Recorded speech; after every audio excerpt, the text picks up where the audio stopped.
Okay, we're live. We have 11 viewers. One person shared this already. We're still waiting on Senator Shower to show up. He has not yet texted me. Oh, wait, maybe he just did. No, he did not yet.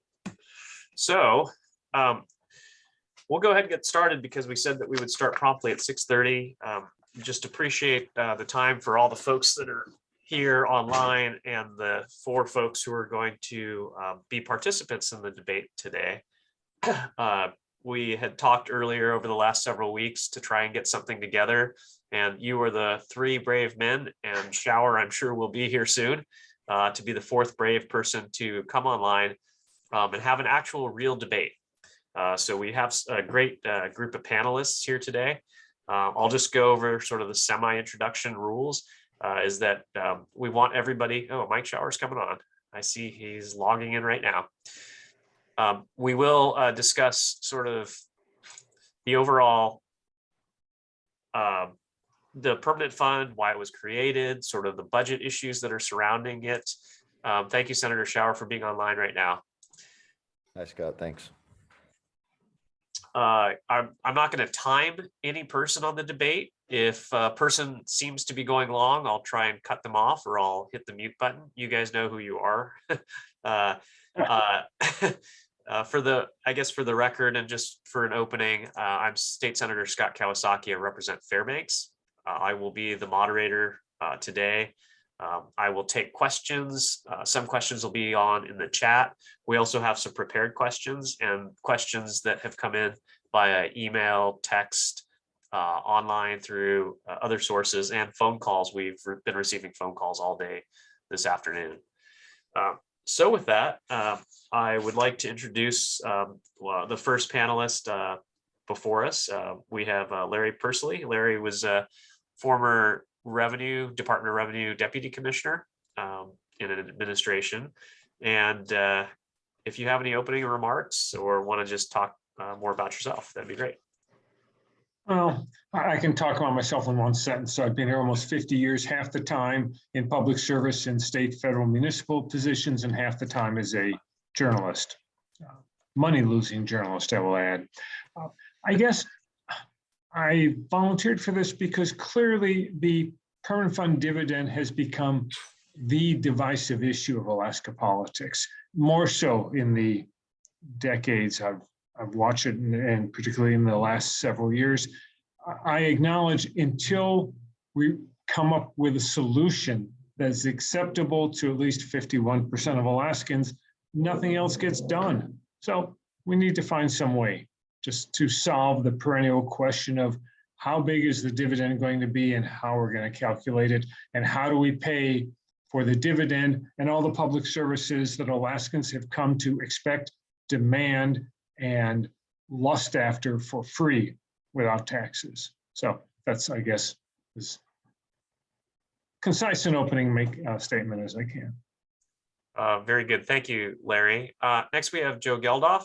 Joe Geldof is a member of the Permanent Fund Defenders, local attorney in town here in Juneau, and has followed politics and government for many, many years.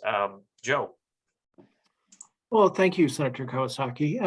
I'm pleased to be here representing the Permanent Fund Defenders, an organization dedicated to protecting the permanent fund and associated issues, including the permanent fund dividend question.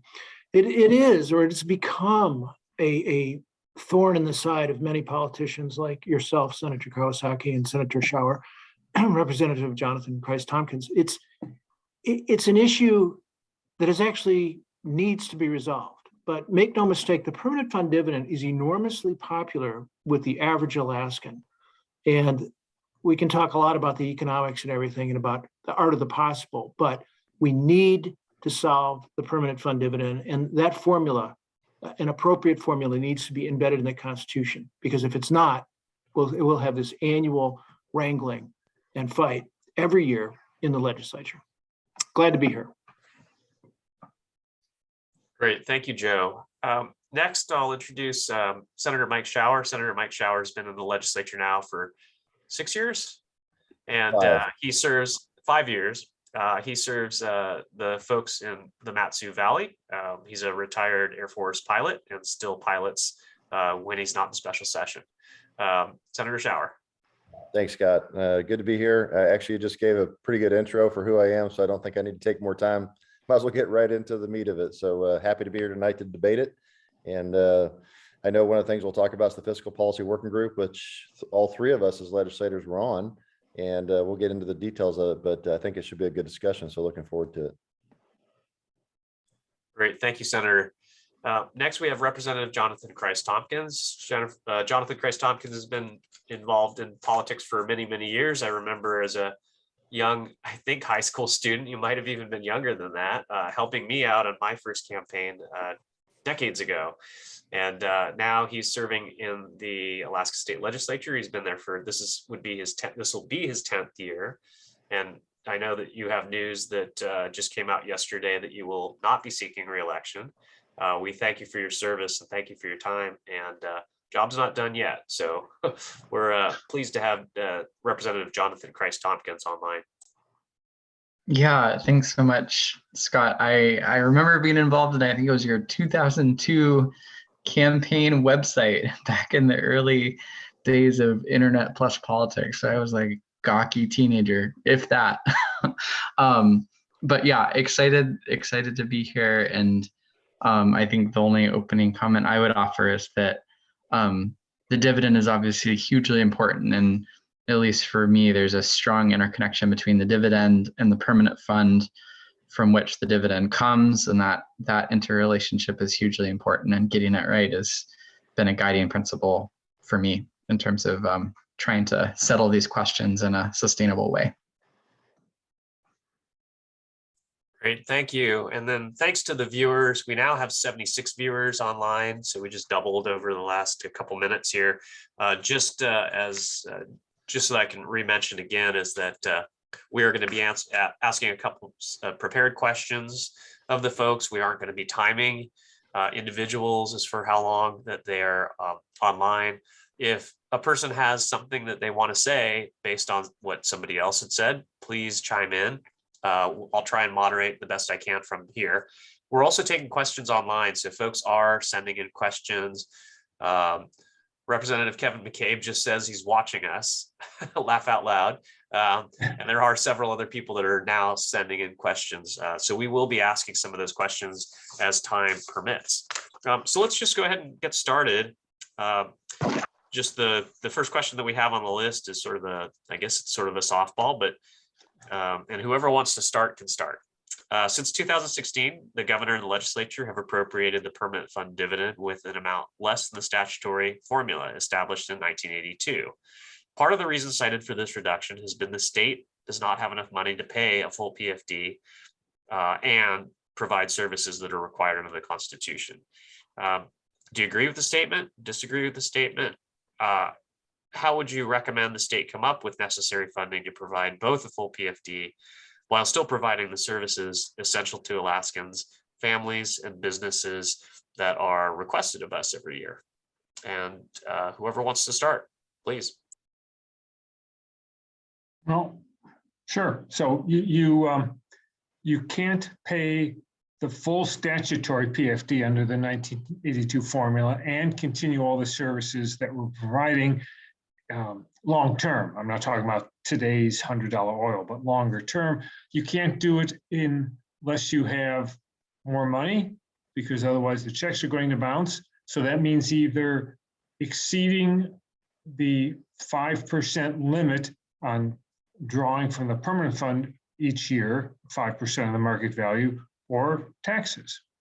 I just don't see how it bounces otherwise. Well, Thanks for starting us off. Go ahead, Joe. I would add, the question's a little bit loaded. The state does not have enough money to pay a full PFD. That's wrong. The state does have, and I'm picking up on Larry's thread a little bit here, the state has enough money to pay a full statutory PFD. What it doesn't have is enough money to pay the full PFD and a quite augmented and enhanced, even bloated state government that's also giving away a lot of tax credits and free money to a lot of things that nobody considers charity.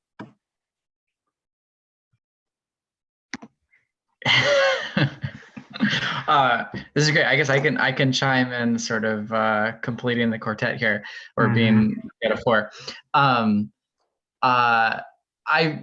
Great red meat sort of dangled by Joe, and I wouldn't disagree that there's a big problem with the tax credits, although I don't think that's necessarily the silver bullet solution. And although Joe has been involved in some pretty relevant litigation on that subject, even the oil tax credits would not singularly make the math, I think, workable, at least in my mind. I mean, for the PFD, I'm not. I think there's two things I would say. First, the statutory formula, something that I think is underestimated, was written when the reality of the permanent fund was very, very different from what it is now. And there's a lot of volatility in the way the PFD formula exists. It was written in a way that the permanent fund was very stable. It was primarily stocks and bonds, and there was no private equity, there was no real estate, there were none of these other asset classes that exist now, which create these sort of wild distortions in the valuation of the fund, or statutory income in the fund, and therefore what the dividend should be in any given year. And so that's just sort of one thing that I would throw out, that regardless of what your perspective is on how big or small the dividend should be, the formula is a little bit outdated just in that regard, in terms of the volatility that exists from when it was written and what was contemplated when the formula was written.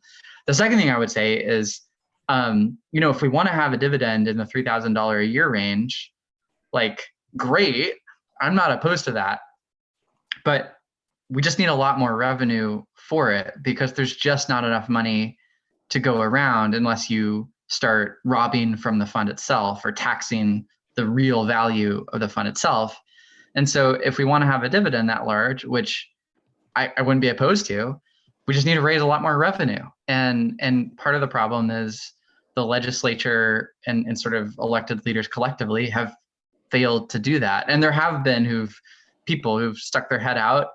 Former Governor Bill Walker is one. I think Senator Shower actually has demonstrated a lot of leadership in recognizing the reality around revenue. I'm pro-revenue to some extent, and to be clear, everybody is, to different degrees. I'm not saying Mike and I are, exactly in the same boat for the amount of revenue, but at least, Mike has recognized that reality. So I was just going to say there's this critical interrelationship between revenue and the size of the dividend, and the two need to be considered in concert with each other. Okay, so I guess it's my turn, get to go last. Probably a good idea. We rotate a little bit and everybody gets a chance to listen to everybody else and continue. I'll a couple points here, take notes as we go through it. First of all, I do disagree with how they handled this many decades ago, because I think Hammond was right that we should have kept a tax. And one of the reasons I say that is not because I'm pro-tax. I'm not. I would like to see the smallest possible tax, if no tax, if we could do that. We've had a wonderful run for 40 years, well, almost 40. Where we didn't have to do that and oil paid the bills. But when you don't tie taxes or what comes out of somebody's wallet, well, then they really don't care what the government does. It's OPM, other people's money. So it's easy to spend that. And that's kind of been part of why I look at, where you're talking about the spending and reductions, like Joe said, I agree, there's room to reduce. We found that in the fiscal policy working group, but spending has increased when you look at the size of the population, nearly double in the last 20-ish years or so, since 2000. But our population only went up by about 12-14%. So we're not really keeping pace with that. And so we've allowed things, I think, to get out of control. I do think we should change the spending cap in the Constitution, because it has a flight path like that. It should have been like that. That's another thing we discussed that perhaps would have kept us from being here. The estimates are upwards of $130 billion would be in the fund now. Have we done that? So there's a couple different things tied. And just the last two comments for the moment. In one sense, if we were to have a dividend paid that was larger and then enacted a tax, it becomes in its own way like a means test, because we've talked about that. The courts have said we can't do that. But if you pay a larger dividend, and then those of us that are better off, we can just use that dividend to pay that tax. I mean, that's really what you're doing. You're just transferring it from one to the other, fine. But what you help are the people that don't have to pay as much in taxes, the middle class, especially the bottom half of that and the poor, they're going to be able to keep the dividend. It's going to help them. And it kind of gets us to where we want to be without, the rich so-called or the better off.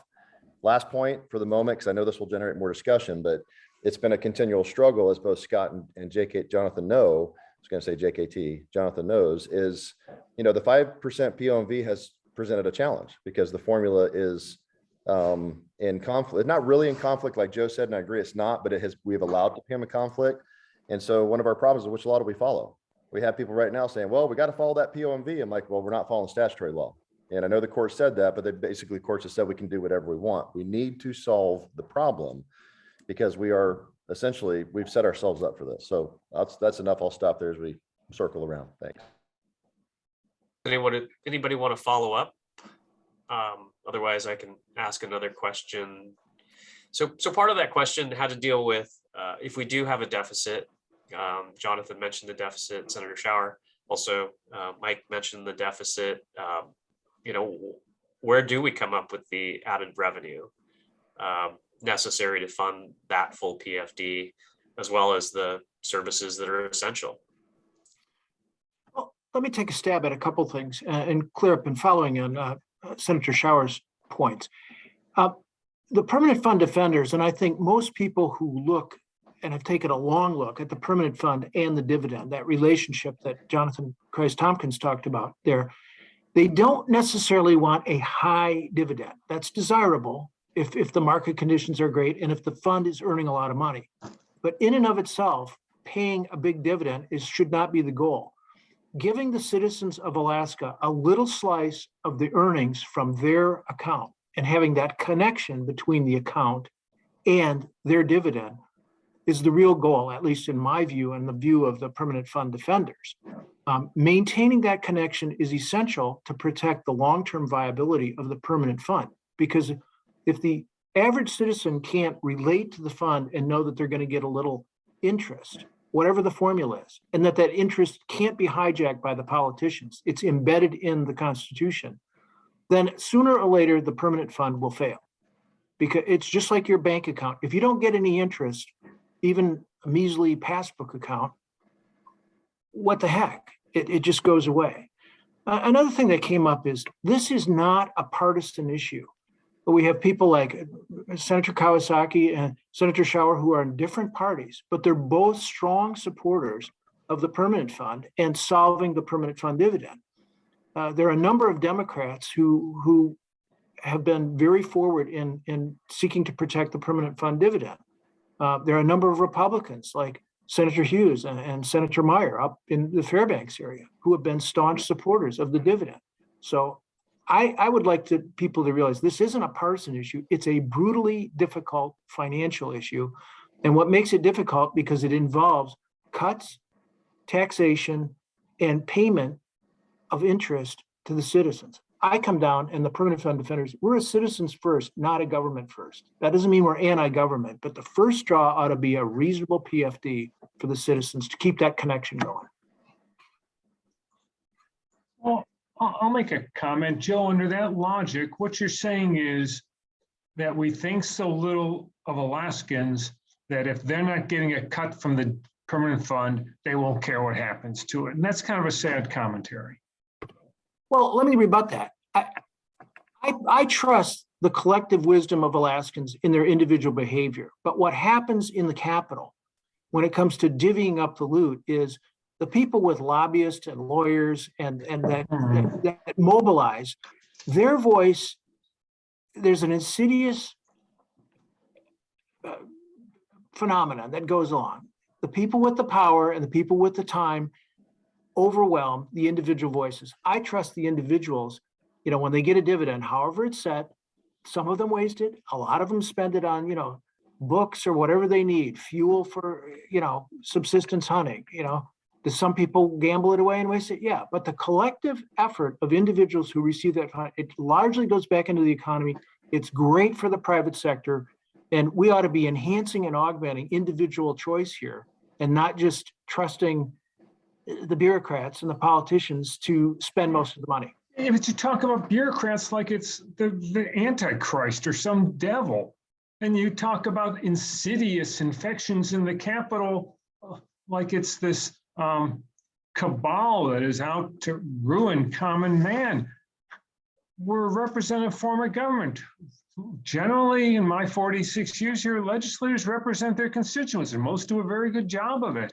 So I guess I admit I bristle at this notion that if Alaskans aren't getting a cut from the permanent fund, then they won't care about it. Well, gee, that sounds like the end of the world's coming if people are that selfish. Yeah, the dividend's great. I agree with you. And it's people can make individual choices, but gee, I thought I was cynical. You're worse. This is great. I'm gonna Yeah. jump in because I'll shut up. Larry and Joe are making Senator Shower and I hopefully look like just icons of diplomacy. Although I love the banter. I was just gonna say, I think the dividend is an important program for Alaska, and there's a lot of very, very strong arguments for the dividend being around. And for me, part of the reasoning to make hard decisions now and to protect the permanent fund in a complete and constitutional way is to make sure that things like the dividend are around in 50 years. The one comment that was made by Joe that I have never quite found full logic with is the need for the dividend to protect the permanent fund itself. And in my mind, really actually the opposite has existed in the past few years, and that some of the more charged politics around the dividend have imperiled and put the permanent fund itself at risk. That's not to say I don't think the dividend needs protection. Ideally, we make a series of very difficult decisions, including taxes, including cuts, and create constitutional protection for the permanent fund and the dividend right now, and do all of those in a coordinated way.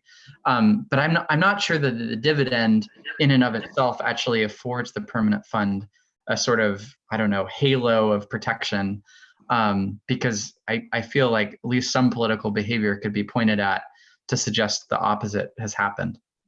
Jonathan, let me jump in for a minute. Now you and I can be the paragons of going back. So I appreciate, I know that this group is, we'll have some, probably make some funny faces here, but it's okay to disagree at the end of the day. One thing I agree a little bit more with Joe, a little less with Larry on this one. It's just my take of watching things inside the legislature, and sure, some of you have been around longer, but I do see, from my perspective, a lot of special interests that are in that Capitol building, and the people, and I get it when people say, well, we wouldn't have a lot of interest, people wouldn't show up. We'll never know that if it stays at Juneau, because you can't afford to get there to be that involved. And when we have town halls and stuff, we have hundreds of people show up. So I don't really buy the notion that people would not be more involved if it was more accessible to them, but that's a different discussion. I say it for this reason. What you do see in the Capitol every day are lobbyists and special interest and union people coming through. And guess what, folks? They want their slice of the pie. So when people try to tell me that, well, the people, they're not interested. Why? I actually think they are, because and this is where I disagree with Jonathan just a little bit in this one. If we didn't have the permanent fund dividend, and I agree with Joe, over the last number of years, I believe Jay Hammond was spot on, because we've started taking the dividend out of people's wallets, and what has happened? It's become the issue in the state of Alaska, because people go, what are you doing? And quite frankly, I feel like had there not been a PFD where people had been tied to this, it would be the fund for government to use however it wanted. Maybe they would be good with it. Maybe they would have spent it. There's no way to know that. But I do see value, just like I started off where I said taxes tie the spending of government to people's wallets so that they pay attention to it. When we started touching the dividend, it did exactly one of the things that was predicted. People said, what are you doing? And they've been mad and yelling and screaming and getting involved. And it has put us on notice that now we have to pay attention to it. We can't just do what we want. So I actually do see some wisdom to having that tied to the fund, because we're politicians and we know that. And anybody that would try to argue we don't spend the money we're given would be shown to be a fool. We'll spend every dollar you give us, if we're not careful. And that's not necessarily everybody. And I don't disagree with Larry that not everybody is a bad servant or a bad person because they're in government service.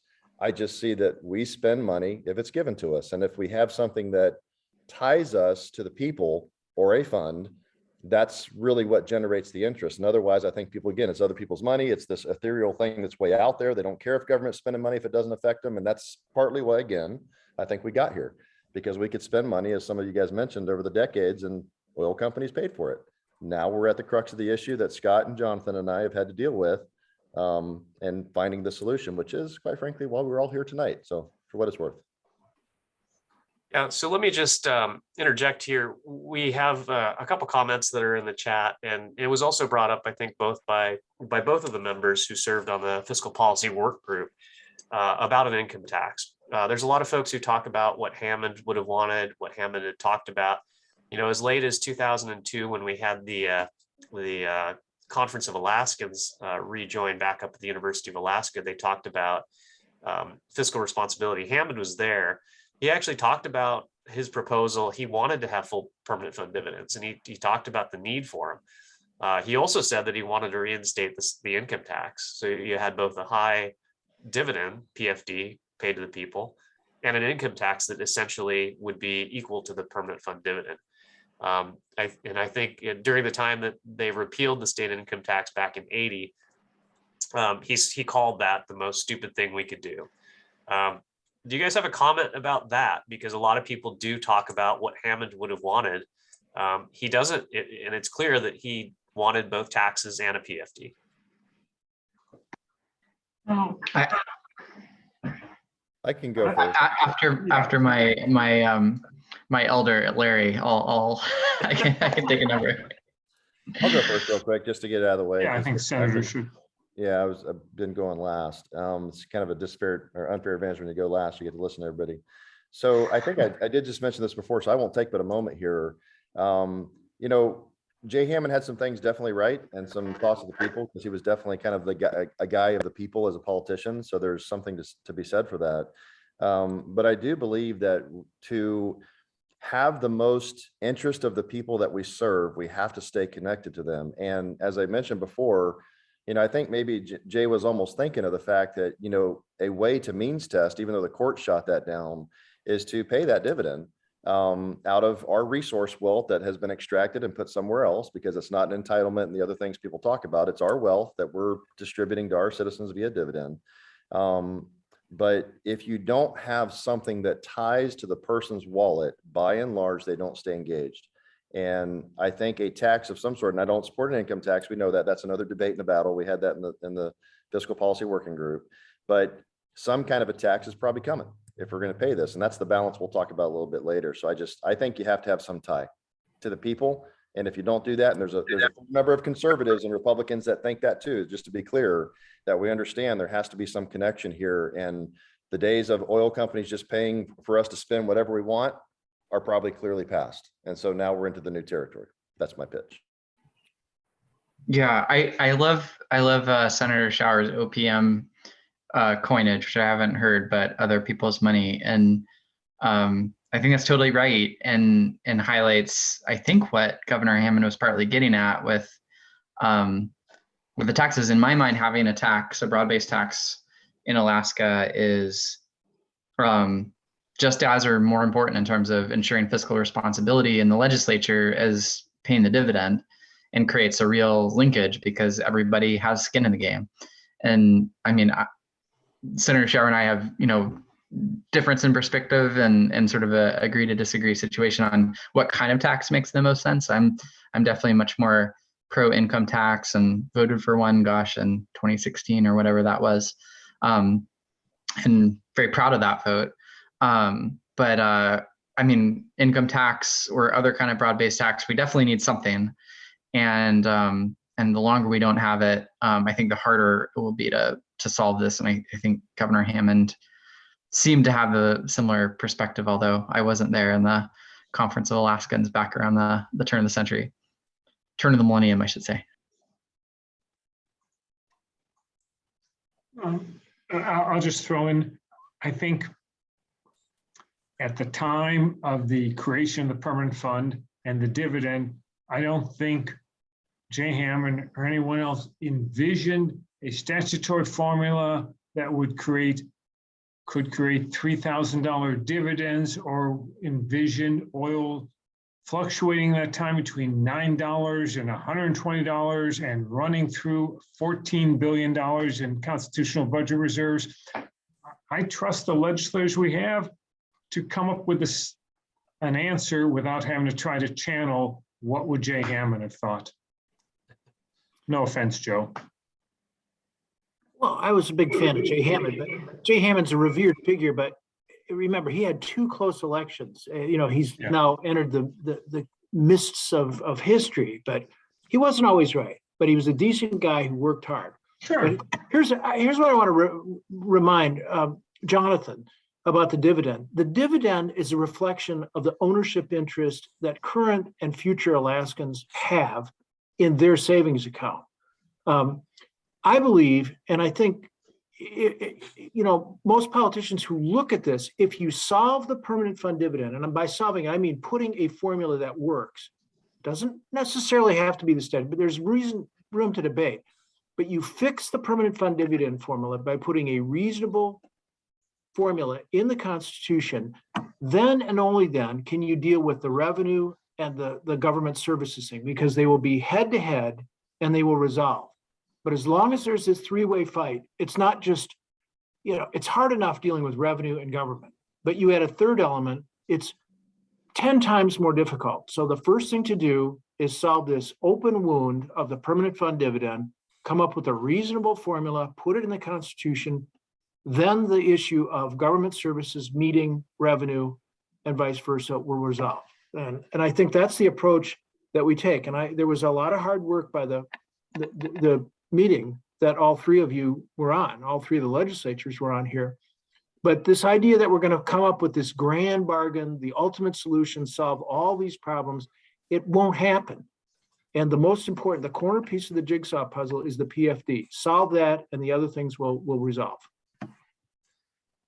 Thanks, Joe.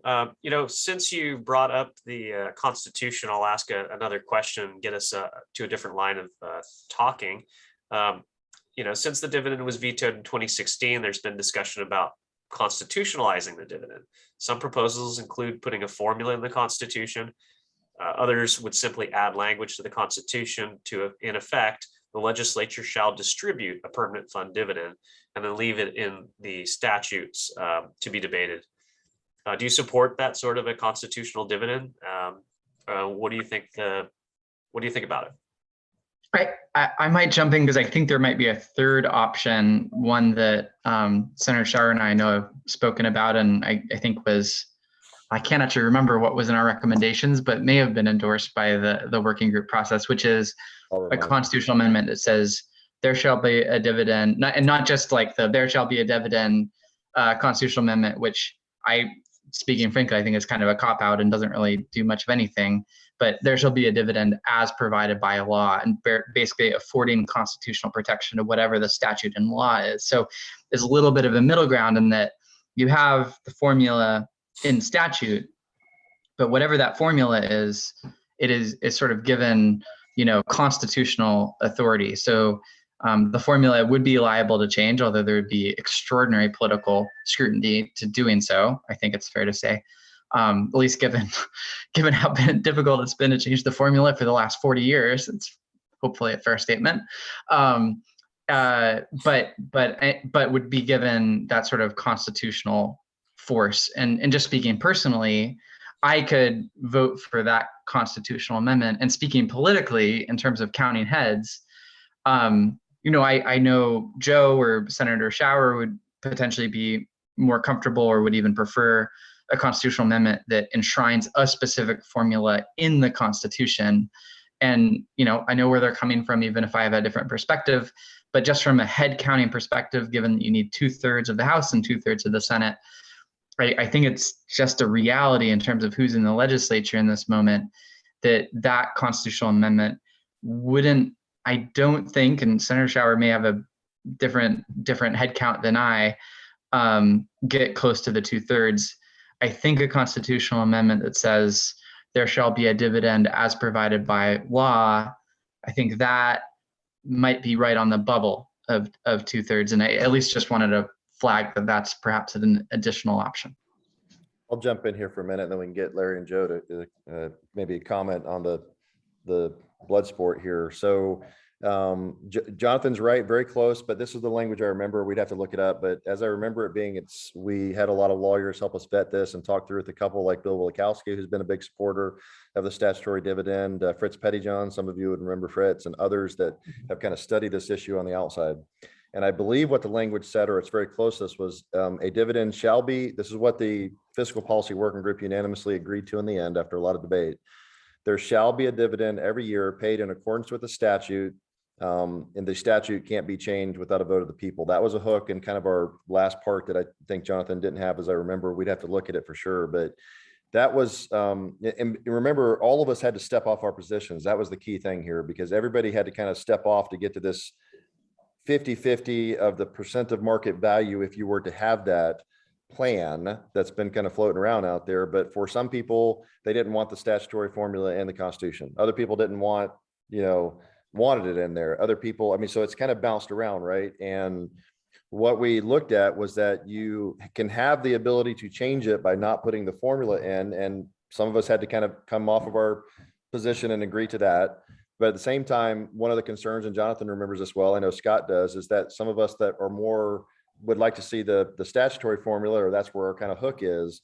We said, well, if you don't put in something that says it cannot be changed without a vote of the people, then you've essentially left us wide open to right where we are today. It says it shall be paid every year, but what shall be paid? What the statute says? Well, we've been blowing that off. And so then we get back into the argument of the courts that have said you can do whatever you want because you're the lawmakers. So the only thing the constitutional amendment in that case would say is there shall be a PFD paid. Is it $1? Is it 1,000, 3,000? So that was our kind of grand compromise as I remember it. JKT, I hope I'm close on that, but it was, hey, it will be paid. It will be in accordance with the statute. So there's room to wiggle later, but the people have to approve it. And that was our final hook. And so I throw that out because, we have 21, 11, 1, and I add 5. You're right. You got to have 21 House members, 11, Senate members, the governor, and 5 on the Supreme Court, quite frankly, because that's where a lot of these things go, and higher bar if it's constitutional. And we have the math problem and we have the political problem. And that's what was so daunting. You can solve the math, or you might be able to solve the political problem. It's getting both right that makes this difficult. And that's where our big problem has been. And so I think Joe and I probably, maybe even Scott, would fall on a different side of this. Maybe Larry and JKT, based on the setup, would fall maybe on the other side. But this was our attempt to try to go somewhere in the middle that would, as Joe has clearly said, and I agree with, we have to solve this problem. Because until we solve this, we're not getting anything else done, folks. This is taking the auction out of the room. So that's my take from that. And I agree with Jonathan and Scott on how we worked in I don't know, over to the gentleman with more experience to discuss. I agree with Senator Schauer. It's a political and a math problem. So it's not so much what do I want, but what's achievable, what's going to work, what's going to be lasting, what can get the 2/3 in the Senate and 2/3 in the House and public support. So I think that's where everyone's going to have to say,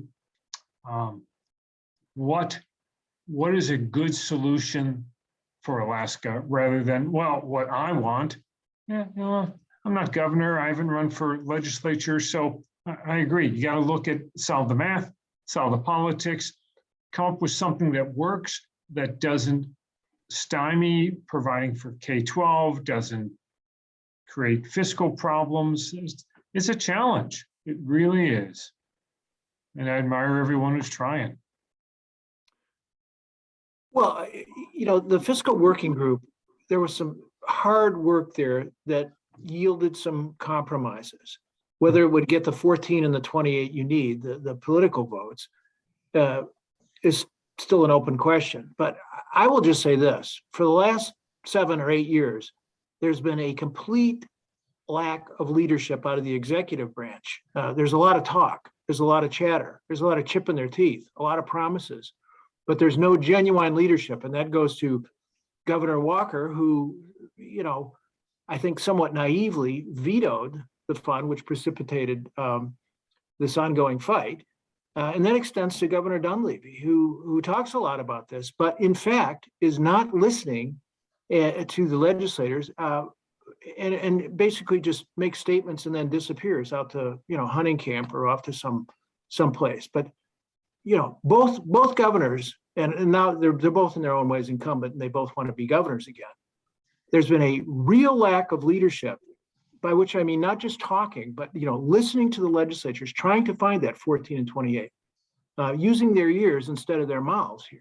And the public's had it, and the public's confused. They love the statutory formula because it worked for 3 decades. I think anybody who's assessing this realizes the statutory formula is very unlikely to get 14 and 28 and wind up as a resolution. It's not going to happen. But I salute Senator Schauer, you and Senator Kawasaki and Jonathan for trying to come up with something to get that 28 that might work. But don't kid yourself. The public is really wary of, oh, well, we'll pay it, but it's subject to change even if we get a vote on it. There's a lot of distrust on this issue because the 6 years where they haven't had the full statutory thing, but we got to keep working on it. But we should move into this whole POMV because I've got some maybe harsh things to say about the percentage of market value and the so-called 50-50 divvy up the loot scheme. Hey, Scott, before we go there, can I just make one comment? Because it's very bet, Mike. germane. Thank Go you. for it.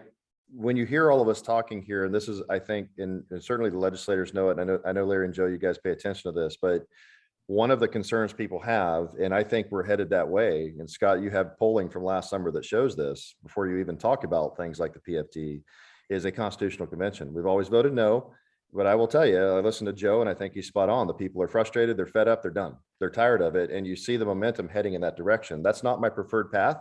I would like to see us do what we did. We work and we try to find and vet good, solid solutions that have time.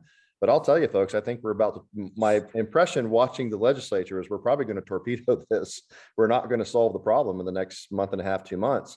I think you're going to lead us right into a constitutional convention. I think the people are going to vote for it, and then it's fights on.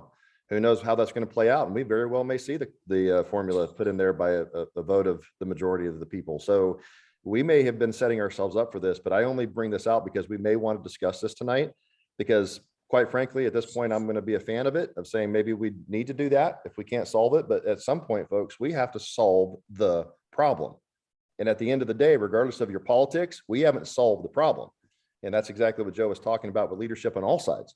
I mean, I don't know what Scott and JKT think about this. My last comment is we did a lot of work to present something that had passed to move us forward.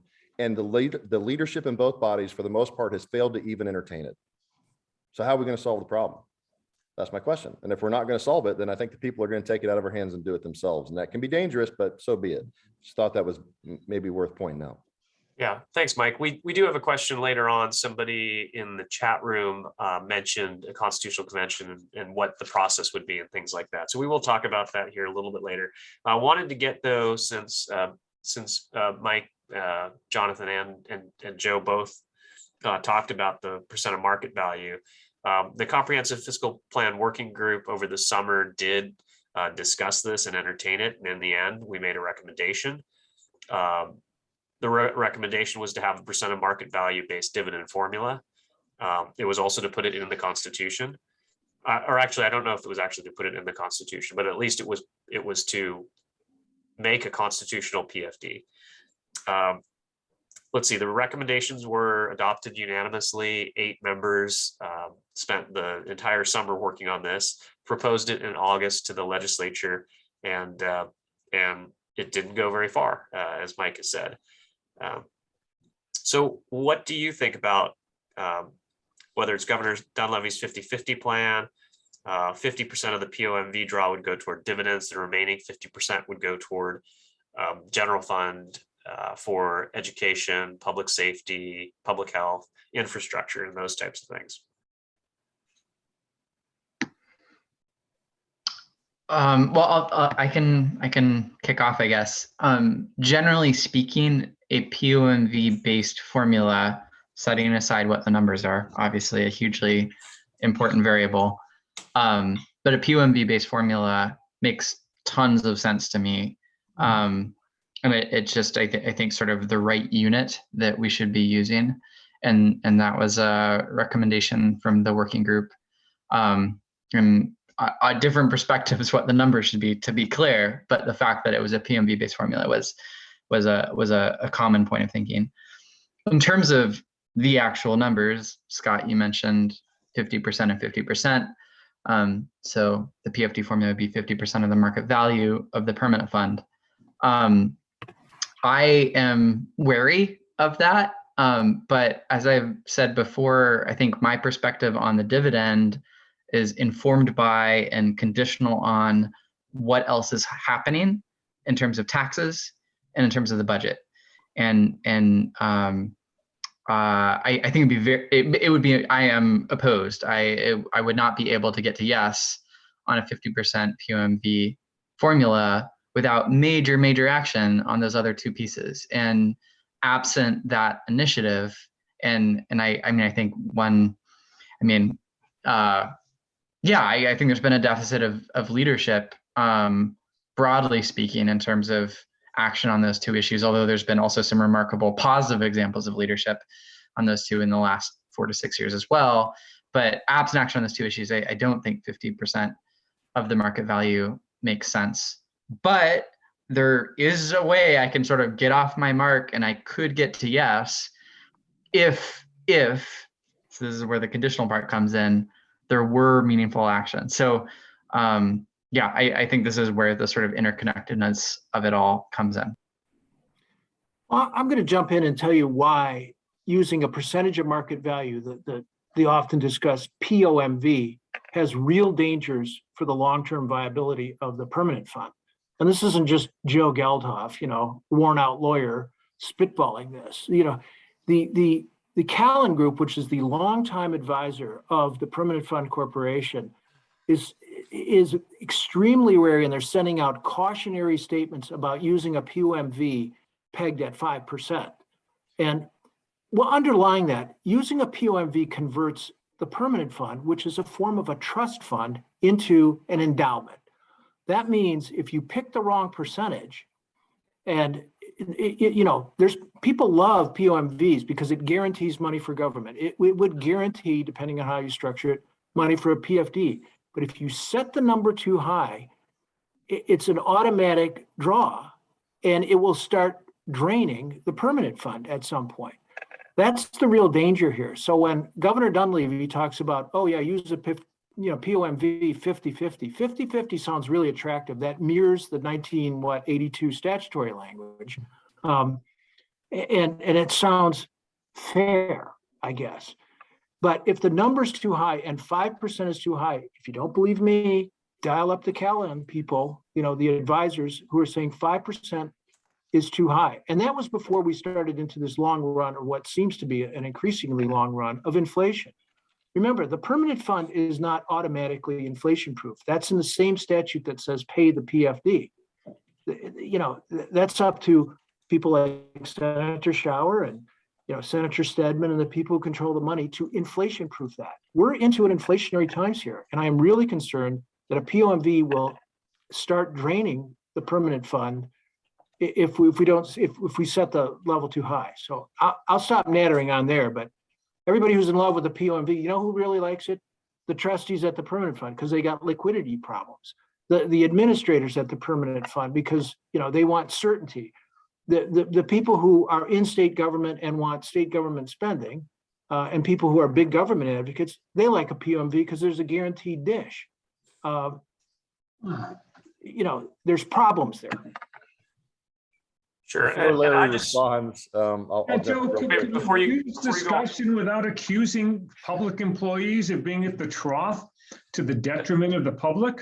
I'm not, the only people I'm ripping on here are Governor Dunleavy and then a little bit Bill just Walker. leave it, Governor Dunleavy, and leave the other 15,000 public employees off of it. I'm a former public employee, Larry. Exactly. There are some great public servants around here, but Larry, we got a government problem in the state. We've got too much of it, and it's inefficient in some ways, and there's too many people on the payroll that don't add value to the citizens of this state. Before Larry and Joe go at that one real quick, I just want to add one little thing in here. I think it's a little over 20,000 actually at the last count, Larry, and that's fine. I mean, Counting university and all the rest. You're right. Yeah, you bet. And it is high. I mean, we're the highest in the nation per capita for state employees. Everybody's got their opinion. That's okay. I think it could be smaller, but I tend to agree with Joe a little more on the size of it. But that being said, just two quick comments, and I'll let you guys go back at it. I have gotten those briefings and talked quite a bit with Callan and others, including AFPC. I've tried really hard for the last 5 years to get into the weeds So I understand it. There is concern about the POMV. What he talks about, that is real because it does pull money every single year. The statutory, formula corrects for that. And when I go backwards, and this is maybe the most germane comment, and somebody made it earlier, and I don't remember who it was. I think it was Joe, is that the people were never concerned about the amount of PFD. It could have been $500, could have been $5,000. They didn't care. If we were following the law, it was never an issue. We screwed this up when Governor Walker started just arbitrarily setting the amount.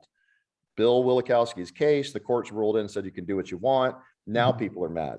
Had we followed the formula, which like we talked about is correcting, you could have had a small PFD in those deflationary periods, it would have been fine. We've set ourselves up for this battle because we stopped following the statute.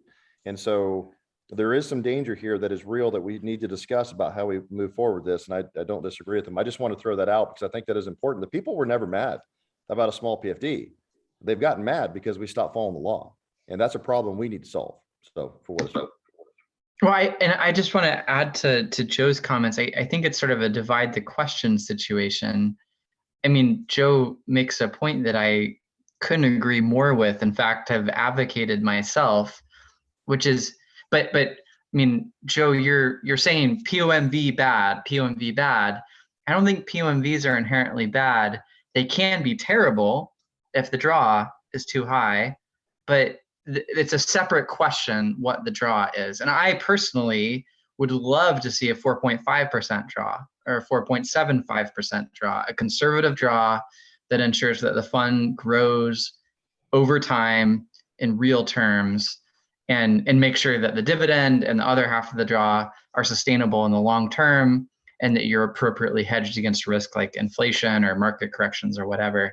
But POMVs as a class of policy are not inherently bad, but you can really screw the pooch if you make the draw too high, which is a separate question.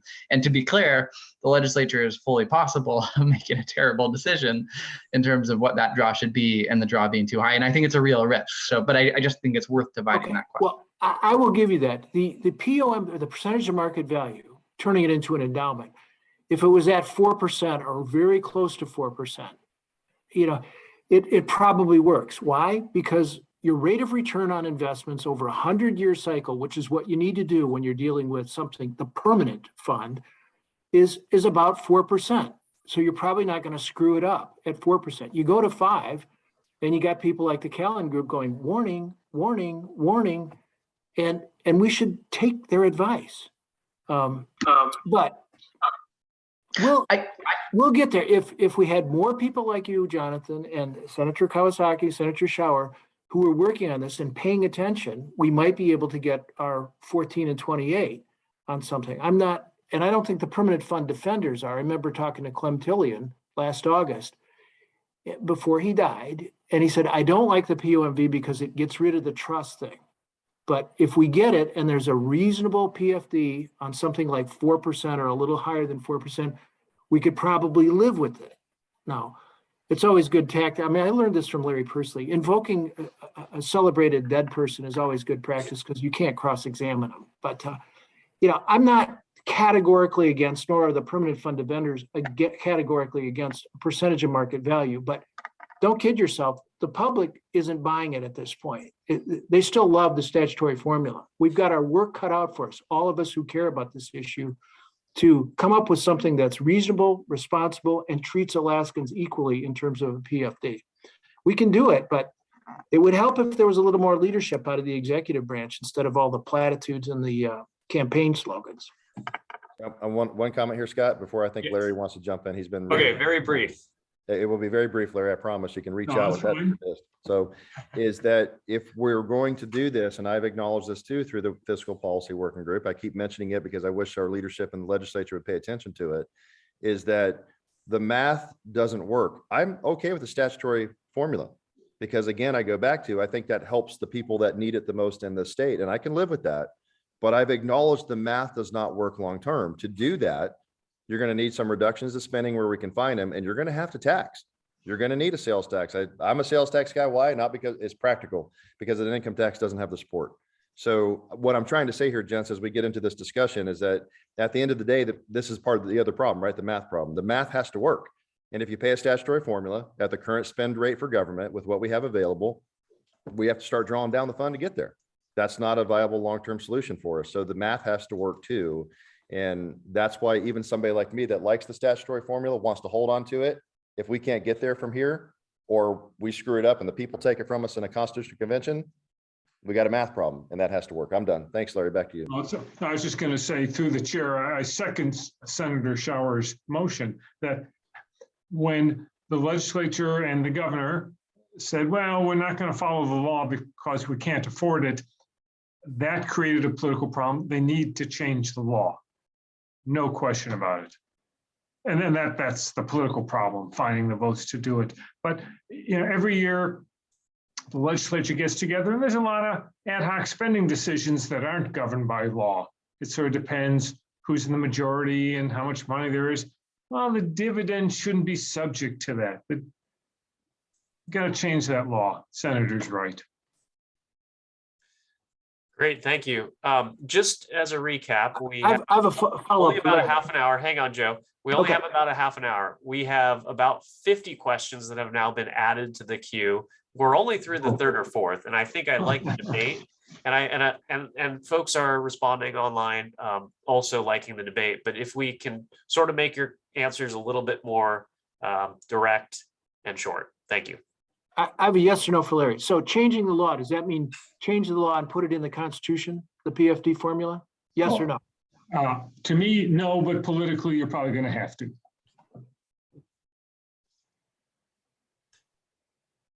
That's very short. That was That's a short That's answer. great. Scott. You did exactly right.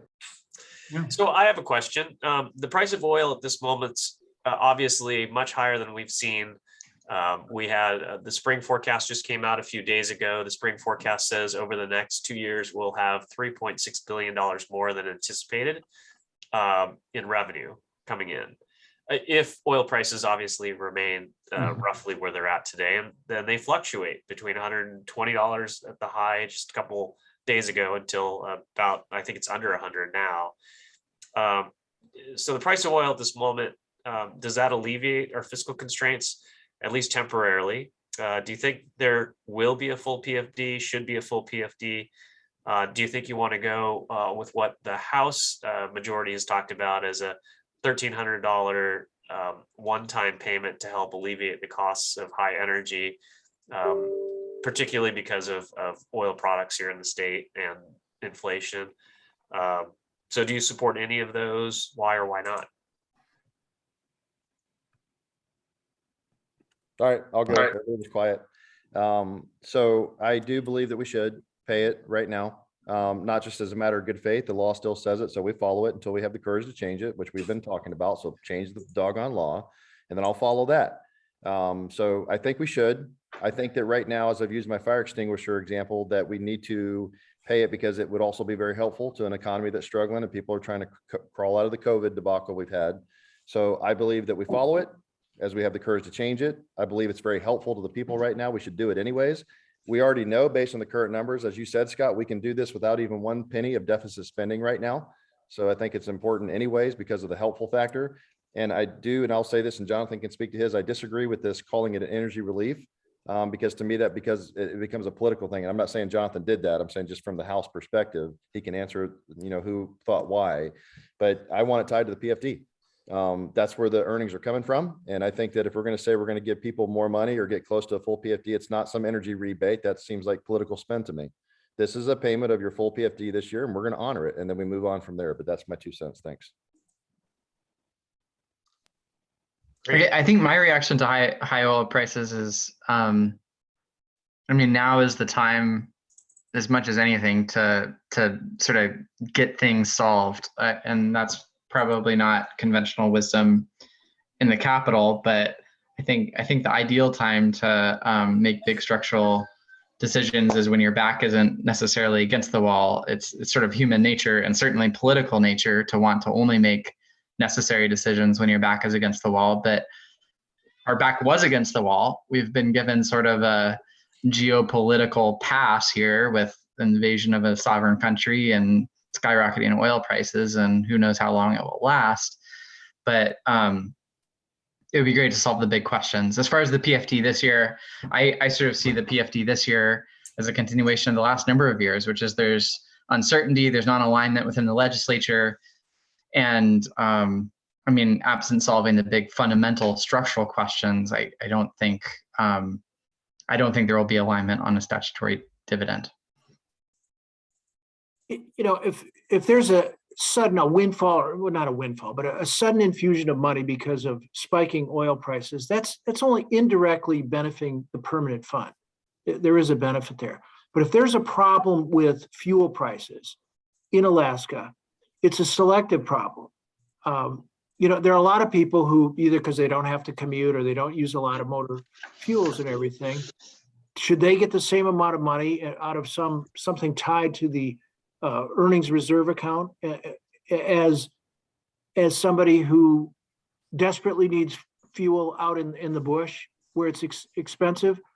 Any payment to alleviate energy, in my opinion, my view, should be needs-based. And what we really ought to be doing is taking this windfall and doing things like start repaying the constitutional budget reserve, consider putting more money into the permanent fund. You know, we have a habit. I mean, it's an election year. Spending money is really popular in an election year. Saving money is not particularly popular any of the time.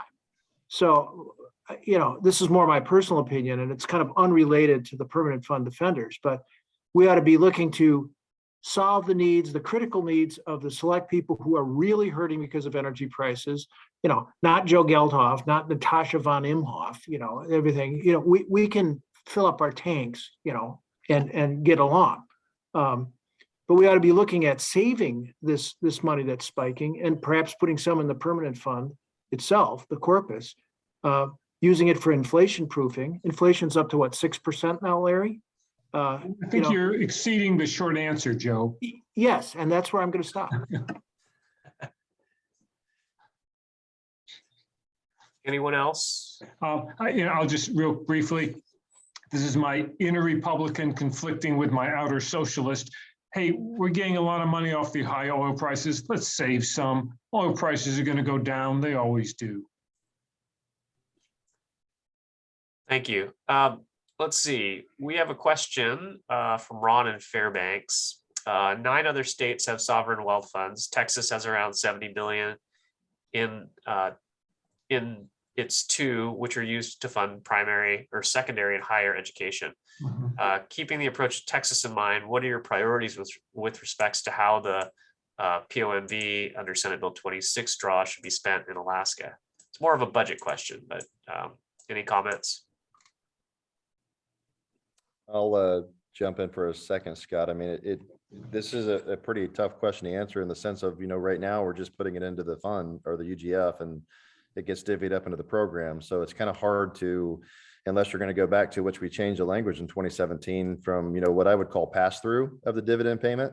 It just, there was the earnings that passed through and it was paid, and then they've really obfuscated where that money comes from now. I mean, last year, the way the Senate Finance side did it, I mean, they basically had 3 different funds paying for it, and it had nothing to do with the permanent fund for how, so it's really a lot of smoke and mirrors going on. And, you know, we're kind of into the DGF, you know, are we going to designate funds now and how we would spend it? And so that's a pretty complicated question. It's going to violate our short answer rule to get into it. If you just dump that money into the UGF and we spend it, I would finish that with, though, I do agree with the previous comments for both Larry and Joe that, you know, look, I'd even be a fan of writing the checks and paying off some of our debt. Like I said, when you have money, use it wisely. Inflation proof, maybe catch up on some capital projects that we're way behind on, write a check with a little bit of debt and put some money away. We can do all of that right now. Why wouldn't we?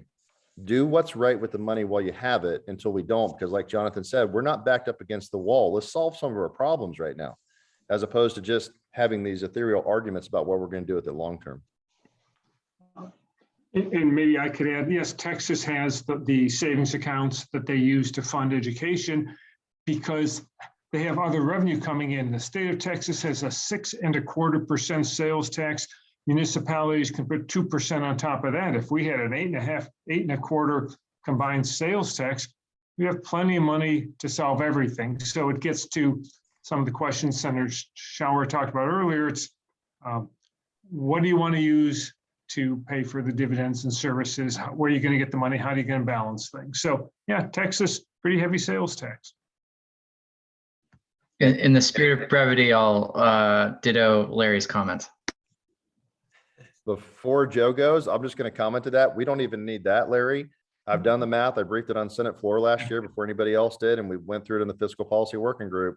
You can go as low as 2% and Oh, I generate the agree. money we need. So it's just, Yeah. yeah, there's variable answers. The point is that Yeah. you don't have to have a massive sales tax or any tax to get there to make the math work. It can be much Right. less than that, but you're going to need something. That's the Oh, point. you know, I agree. We don't need 6.25 plus more.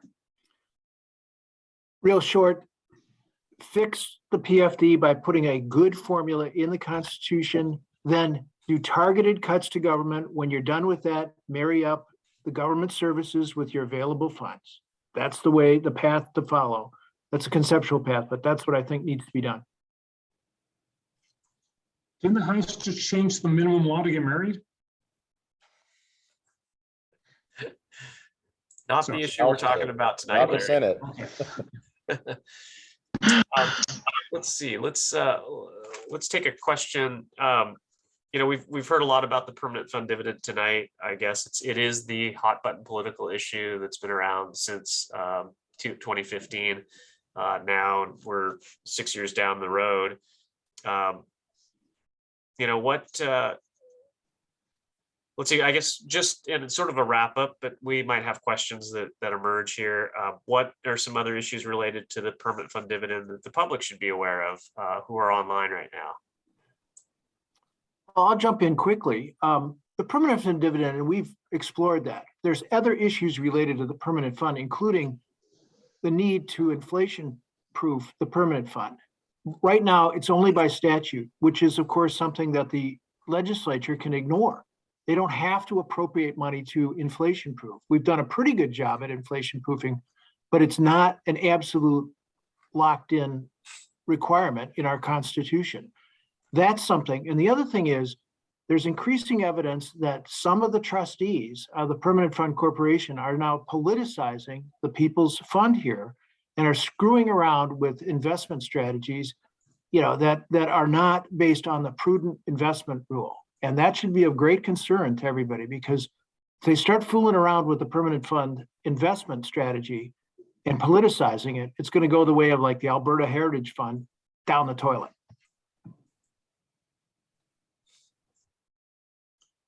Anyone else? So,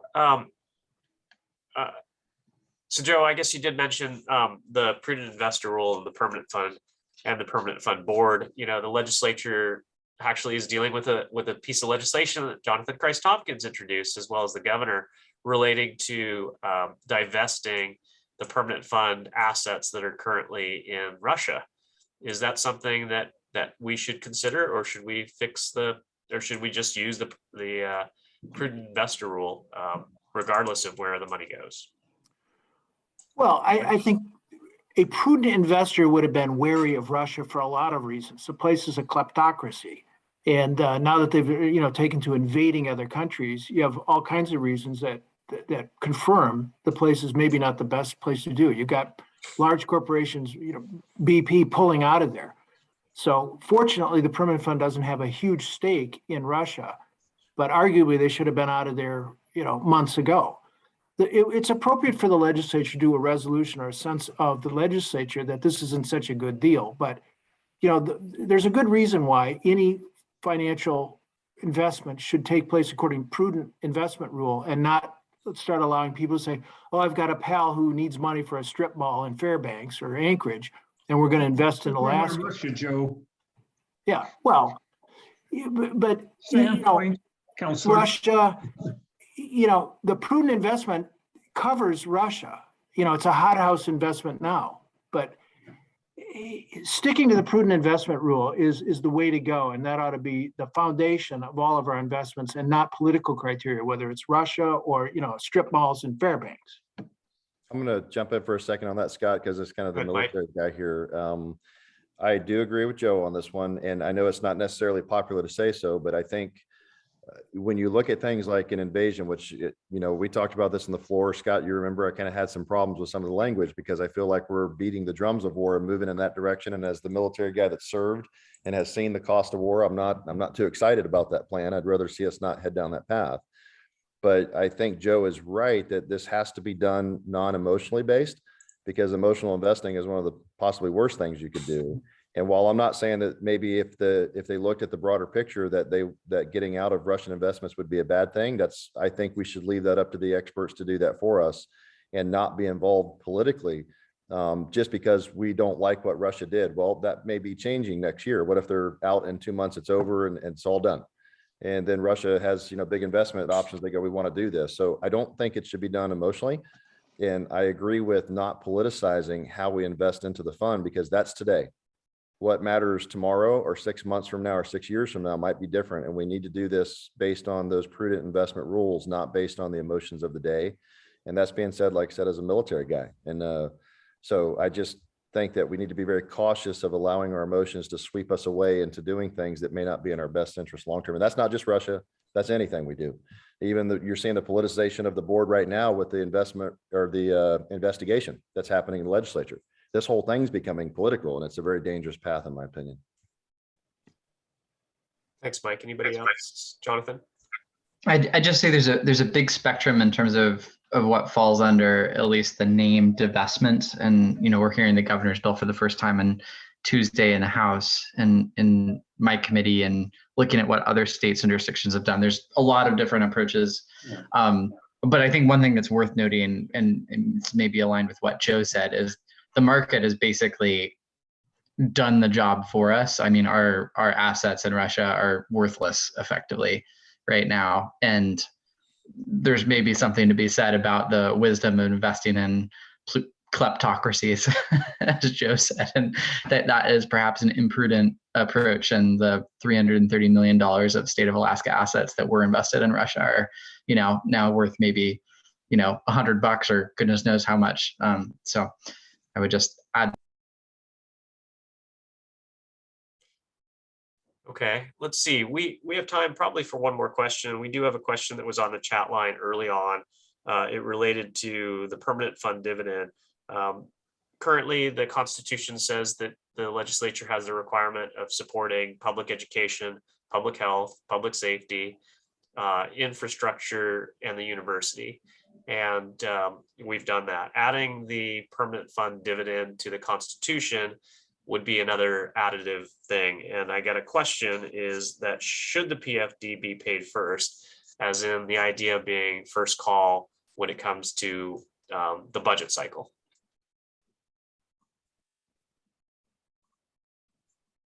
Anyone? Yeah, I don't think so. Okay. Good, Larry. It's an easy one. Education, public safety, got to come before a dividend. If it were to come to, that's the last dollar on the table, what are you going to do?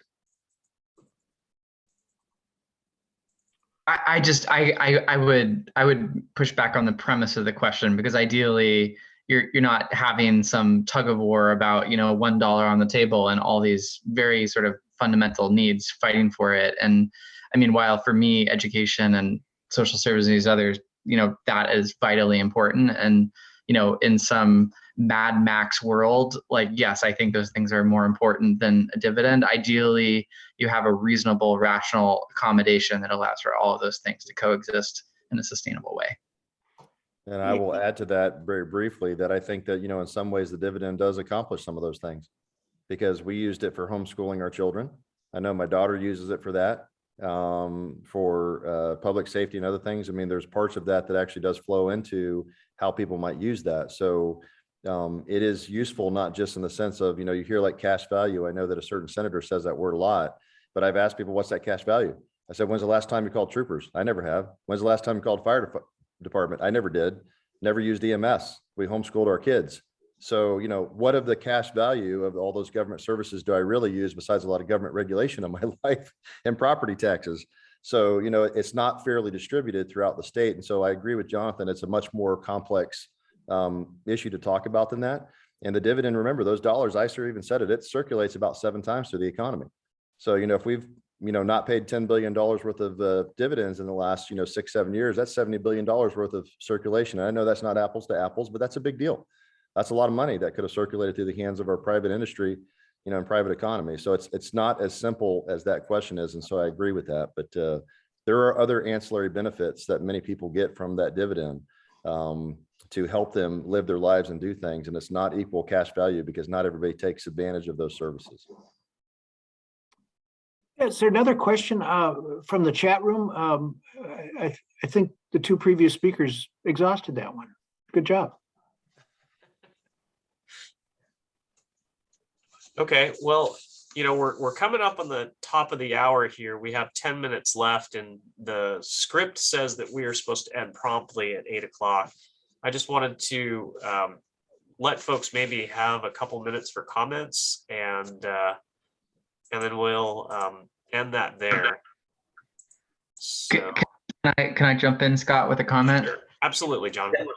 There hasn't been a question to this end, but I think a big factor in all of this, in terms of the dividend, the permanent fund, these fundamental issues that are tying Alaska in a pretzel, really comes down to sort of trust and working relationships in the legislature. And I think in my mind, that is as big an obstacle, if not the biggest obstacle, than the actual math and mechanics of the policy with the issues at hand. And it's worth sort of naming that or addressing that as well. And it's really sort of concerning and distressing to me. And in some ways, I think there's sort of causes for hope. And in some ways, I'm deeply distressed by the trend lines. But I actually think the math and the policy, that's solvable. But the ultimate sort of upstream problem that needs to be tackled is the sort of ability or culture to solve problems and sort of trust each other and disagree without being disagreeable within the legislative institution and process. I will mention that, Scott, because the three of us were on that group and we found a way over a long time to solve those problems and step off of our positions. And I don't disagree with Jonathan. It's one of my concerns, which I keep circling back to the Constitutional Convention. I think it's going to be difficult for us to get past those obstacles as much as I would like to see us do it. And I think it's going to lead us down the path of that convention, which is going to present a whole host of challenges all by itself. But if we cannot solve that problem in the next, 6-7 weeks here or less, that's the path we're on. And so it's up to us. And I wish I could be optimistic as well, but I have some of the same concerns that Jonathan does. I'll jump in before Larry so that he can have the last word. The great oil wealth that flowed into the state because of Prudhoe Bay and a few other fields here has been phenomenal. And the amount of money that we saved into the permanent fund, and some legislators, and there was some leadership, we've added to that, and we have inflation proofed it. It's arguably the best idea that we've undertaken since statehood. And I say that because we're getting this money from a non-renewable resource, and we're saving it for future generations, this one-time tranche of oil that's come in. I really do think it was the best idea. And one of the next best ideas that we did was to have a dividend to give a little slice of the earnings to the citizens to use for whatever they want in some ways. And many, many people spend it responsibly. The establishment of the fund, the establishment of the dividend are now getting old. I'm old.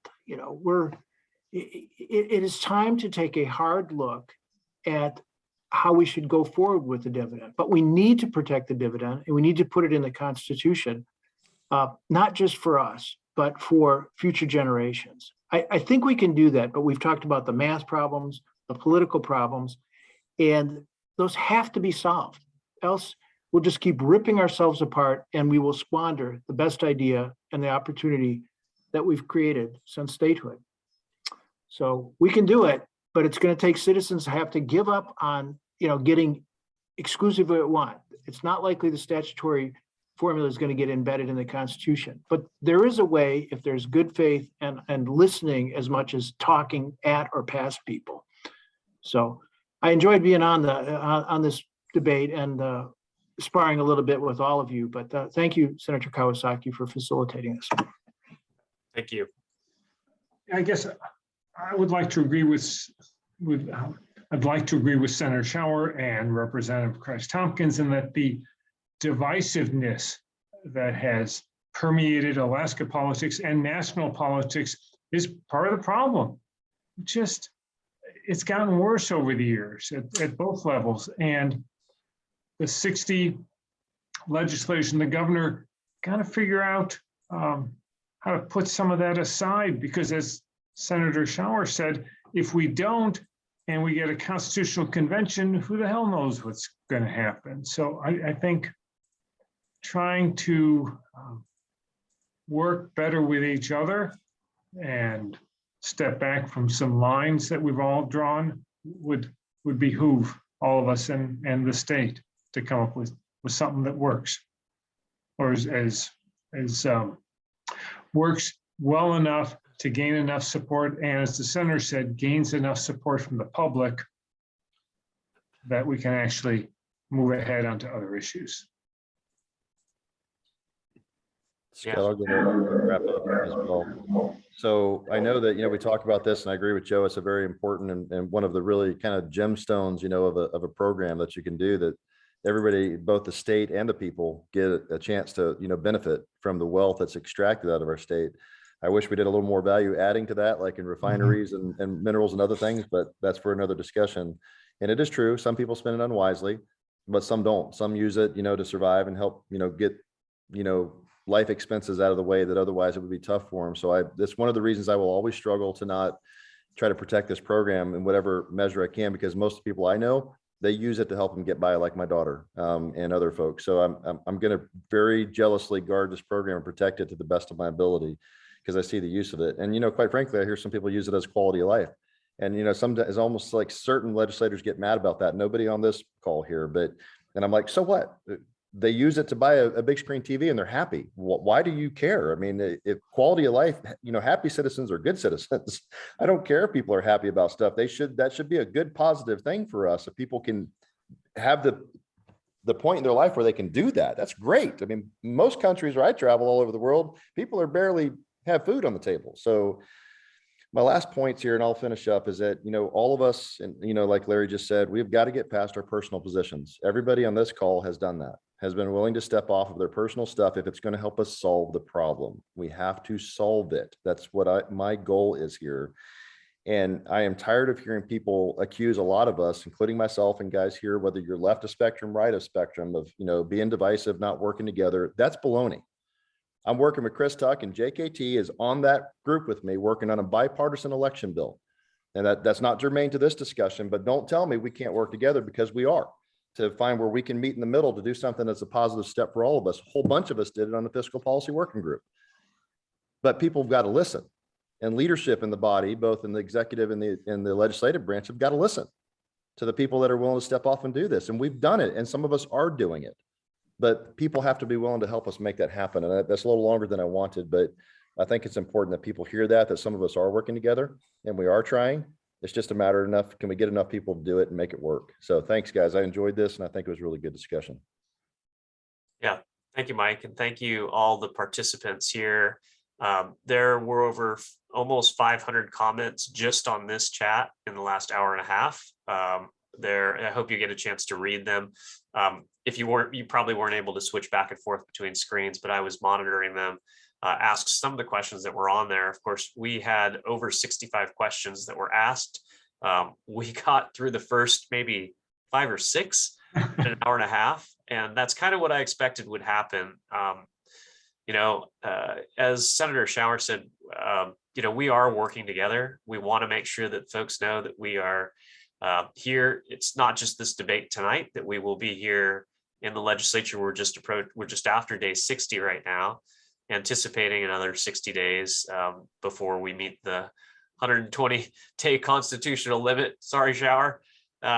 But that's kind of what we expect. I think we're going to try and work faster than that. And we've seen that we've worked pretty fast in the Senate, and the House is sort of catching up now.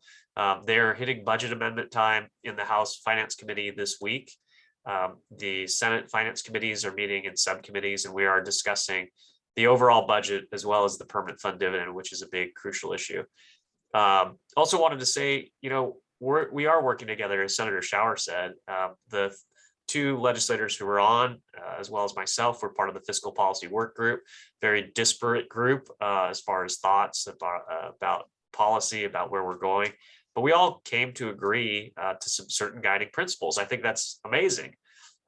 Folks want to hear where we're divided, where we're not working well together. The newspapers put it out, the radio, television always want to hear about where we disagree. But a lot of times we agree, and we are working very hard together to find a solution as a group together. We're incredibly blessed to live in a state like this. We have a permanent fund dividend. No other state does. We have $80 billion. I think at one time we had more in our permanent fund dividend than the rest of the 9 states that have a sovereign wealth fund together combined. That's pretty amazing. We haven't had to pay taxes or exorbitant taxes over the last 30 years. We do have a high cost of living. That's kind of expected up in Alaska. But we have open land, clean waters. We've got a lot of things that we are grateful for here in this state. So I want to just thank folks who are online tonight, thank the 4 panelists, and let folks know that if you do have questions, you can forward them to me, and I'll make sure that they get to members of the legislature. So with that, it's now 8:01, and we're going to end on time. I again thank all the panelists for being here tonight. Thanks for giving us your evening, and thank all the folks that are online watching and listening.